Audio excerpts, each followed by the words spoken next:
The clerk noticed a figure standing outside the store, staring in, never blinking. At first, it barely registered as anything more than another reflection. Jonah was halfway through refacing the gum rack, sliding mint packs forward so their logos aligned, when the shape caught in the corner of his eye. The glass at the front of the store was a mirror at night. Rows of fluorescent lights stretching endlessly behind him, aisles duplicating themselves, his own thin silhouette moving where it always did. Customers learned quickly to wave or tap the door if they wanted attention after midnight. Otherwise, they blended into that layered reflection. This one didn't wave. Jonah straightened slowly, careful not to make the movement obvious, and looked toward the windows. A figure stood just beyond the reach of the overhang lights, close enough that their outline was clear but their features were not. Tall, too still, hands at their sides, face angled directly toward the glass. Staring in. Jonah waited for the blink. Everyone blinked, even people trying not to. The fluorescent lights hummed above him, one tube flickering with a soft, rhythmic stutter that made the edges of things feel unstable. Somewhere far down the highway, a truck passed, its sound stretched thin by distance. Inside the store, the coolers breathed in steady mechanical cycles, a low exhale that usually calmed him. The figure did not move. Probably just someone deciding, Jonah muttered. He had seen it before. People standing outside at night, working up the courage to come in, counting change, checking their phones, staring at their own reflection until it felt like someone else. The glass did strange things after dark. Made faces look flatter, eyes darker. He went back to the gum, but his fingers felt clumsy now. Every few seconds, his attention tugged back toward the windows. Still there. Closer than he remembered. Jonah frowned. He tried to recall when he'd last glanced up. 30 seconds ago? A minute? Had the figure stepped forward, or had his sense of distance slipped? He walked toward the counter, footsteps loud on the tile in the quiet store. As he moved, the figure slid from the edge of his vision into full view. They were standing directly in front of the doors now. The overhang light illuminated their face just enough to show eyes. Wide, glassy, unreflective. No squint against the brightness. No watering. Just open. Unblinking. Jonah stopped behind the counter. The register screen glowed a soft green. The numbers burned into his vision. He glanced at the clock in the corner. 1:47 a.m. He looked back at the figure. Same posture. Same expression. If it was an expression at all. The automatic doors remained closed. The sensor hadn't triggered. The figure wasn't moving enough to register. Jonah raised a hand halfway, an unconscious gesture of acknowledgement. "You okay out there?" His voice sounded wrong in the open space, too thin, as if the store absorbed it without letting it reach the glass. The figure's mouth did not move. Jonah felt a small, irrational spike of irritation. People messed around at night sometimes. Drunks, teenagers, bored insomniacs. Someone trying to be unsettling for the sake of it. He tapped the counter with his knuckles. The sound echoed once, then faded. "Store's open," he said louder. "You can come in." The figure did not blink. Something tightened in Jonah's chest. He leaned closer to the glass, squinting. The reflection layered itself over the person outside, and for a moment Jonah couldn't tell which face belonged where. His own eyes floated over the others, superimposed, misaligned. He stepped back abruptly. Had the figure's eyes been that close before? The coolers clicked, then fell silent, plunging the store into a deeper quiet. The hum of the lights seemed louder in their absence, a high, persistent whine that made his teeth ache. Jonah glanced down, suddenly uncertain. He tried to remember when he'd locked the doors. He always locked them at midnight, leaving the automatic function on but requiring a buzz to enter. He was sure of it. He remembered the feel of the key, the small resistance in the lock. Didn't he? He looked at the door handle. The lock indicator was hard to see from this angle. When he looked back up, the figure was closer to the glass than should have been possible. Not pressed against it, not touching it at all, but close enough that Jonah could see details now. Skin too smooth, stretched tight over bone. lips slightly parted, dry. Eyes reflecting nothing, not the lights, not Jonah himself. Still unblinking. Jonah's mouth went dry. His reflection hovered between them, and for a second he had the disturbing impression that the figure was looking past the glass, past him, into the store itself, into the aisles, the back room, the spaces Jonah wasn't watching. He took another step back, heart thudding.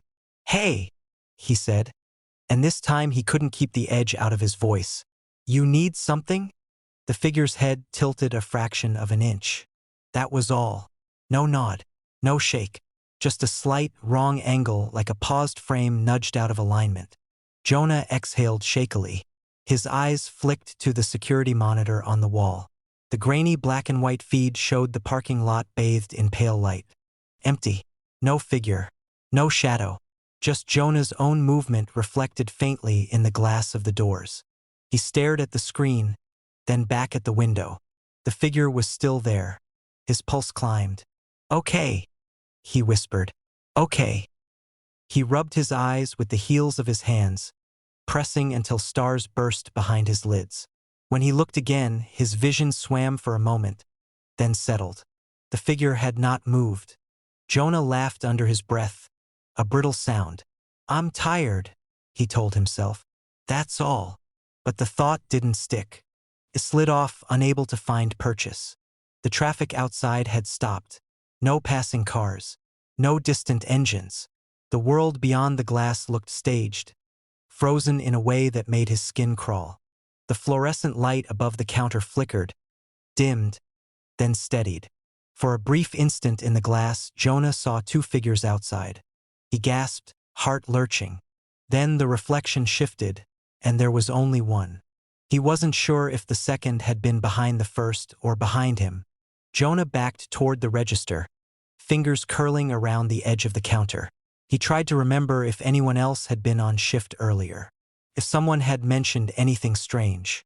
The night blurred together in his head, hours folding in on themselves. He looked at the clock again. 1:47 a.m. It hadn't changed. The figure's hand lifted. Slowly, carefully. It stopped inches from the glass. The fingers did not curl. They did not touch. They hovered, trembling not at all, as if the air itself held them in place. Jonah's breath came shallow now. "You can't come in," he said, though he wasn't sure why he said it. "You have to." The figure leaned forward. Its forehead touched the glass without a sound. The reflection did not match. Where the glass should have shown Jonah's wide eyes staring back, there was only darkness behind the figure's face, as if the store did not exist from that angle. Jonah stumbled back, knocking into a display. Candy spilled across the floor, skittering loudly. The sound felt obscene in the silence. When he looked up again, the figure was no longer touching the glass. It was standing inside the reflection. Not behind Jonah. He spun, heart in his throat, and the aisle was empty. In the glass, though, between the fluorescent lights and the rows of shelves, the figure stood perfectly still, eyes open, unblinking, watching. A man bought a single candle and said, "The lights won't stay on much longer." It was the kind of night that felt suspended, like the store existed slightly out of step with everything beyond its windows. Lena stood behind the counter, elbows resting on the laminate, listening to the fluorescent lights hum overhead. The sound was constant but uneven. One tube near the coffee station buzzed louder than the rest, its light pulsing faintly, as if it couldn't quite decide whether to stay on.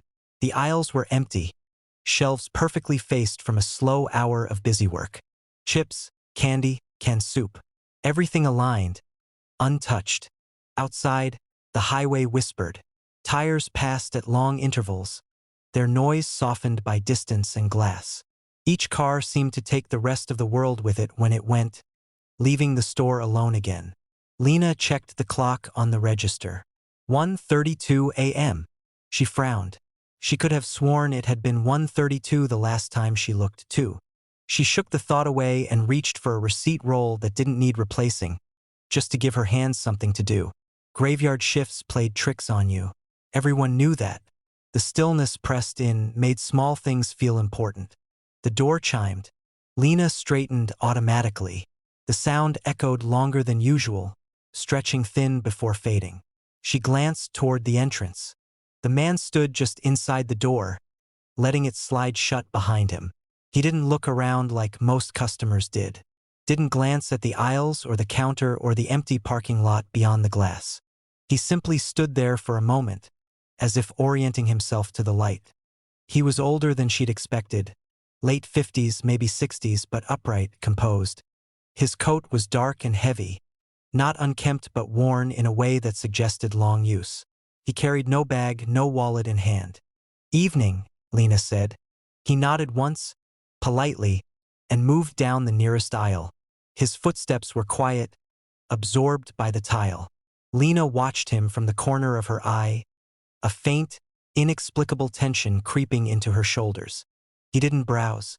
He walked with purpose, stopping at the small end cap near the back where seasonal items lingered longer than they should. Flashlights, batteries, emergency kits, and, inexplicably, a few white candles left over from a power outage months ago. He picked one up. Just one. Lena noticed the lights flicker when he did.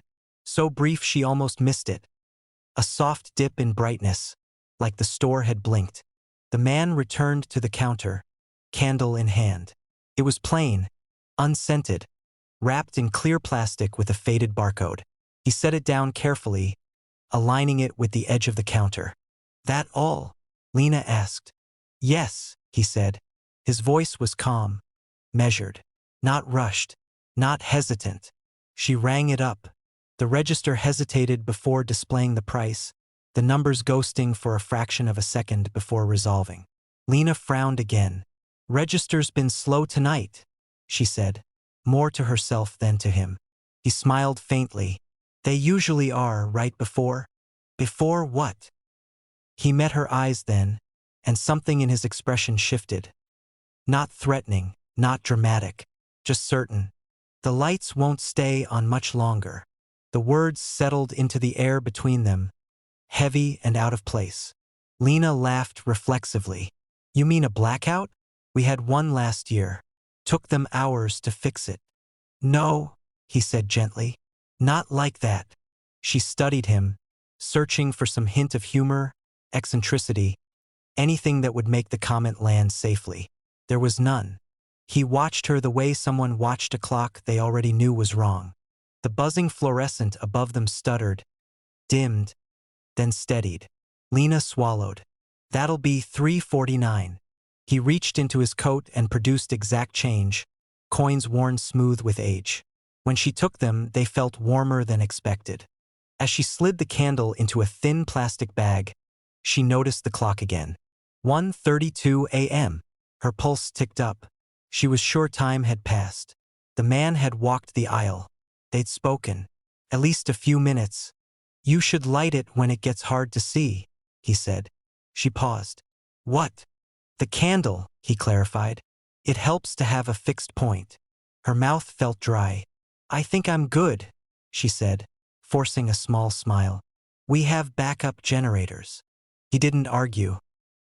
He simply nodded, as if she'd confirmed something he already suspected. The lights flickered again, longer this time. The hum deepened, dropping in pitch until it felt less like sound and more like pressure, vibrating faintly in Lena's teeth. She glanced toward the aisles. For just a moment, the rows of shelves looked farther apart than they should have been, the floor stretching subtly, like a warped photograph. She blinked, and it was normal again. When she looked back, the man was holding the bag loosely at his side. "You might want to check the clock," he said. "I just did." "Check it again." Against her better judgment, she looked. 1:32 a.m. Her breath caught. "That's not funny." "I know." A car passed outside, headlights washing briefly over the windows. In their glare, the man's reflection lagged half a second behind his movement, as if the glass struggled to keep up. Have you been in here long?" Lena asked. His brow creased slightly. "Longer than you remember." The words sent a chill through her. "I don't remember you coming in before." He tilted his head. That's part of it. The store lights dimmed again, this time enough that the corners of the room softened, shadows bleeding into one another. The register screen flickered, lines scrolling uselessly. Lena stepped back, heart hammering. Hey, if there's something wrong with the power. It's not the power, he said. It's the overlap. The what? He looked past her, toward the aisles, his expression tightening. It's getting thinner. The hum of the coolers cut out abruptly. The sudden silence was oppressive, like the world had been muted. Then, slowly, the hum returned, but out of sync, cycling unevenly. Lena felt unmoored. She tried to recall when she'd last seen another customer, when she'd last checked her phone. The hours behind her felt smeared, indistinct. You're scaring me, she said. I know, he replied, and for the first time, there was something like regret in his voice. But you asked. I didn't. You stayed. The lights flickered hard, plunging the store into dim emergency illumination. The aisles receded into shadow. The clock above the register blinked, then went dark. Lena gasped. What's happening? The man stepped back toward the door. I have to go before it notices. Notices what? She demanded. He paused, hand hovering near the sensor. When the lights go out completely, he said, try not to move too much, and don't trust reflections. They adjust last. The doors slid open. Outside, the parking lot looked wrong. Too flat, the darkness beyond the lights pressing close, featureless. Wait, Lena said. How do you know all this? He looked back at her, candle bag crinkling softly in his grip. Because last time, he said, I was you. Then he stepped out and the doors slid shut. The lights went out. Not all at once, row by row, the fluorescence dying with soft pops and sighs, until only the faint green glow of the exit sign remained. In the near dark, Lena's reflection hovered in the glass, distorted, slow to match her movements. Her phone buzzed in her pocket. She pulled it out with shaking hands. No signal, no time displayed, just a blank screen that reflected her face back at her, dim and uncertain. Somewhere in the darkness of the store, a small flame flickered to life, steady, patient, and not hers.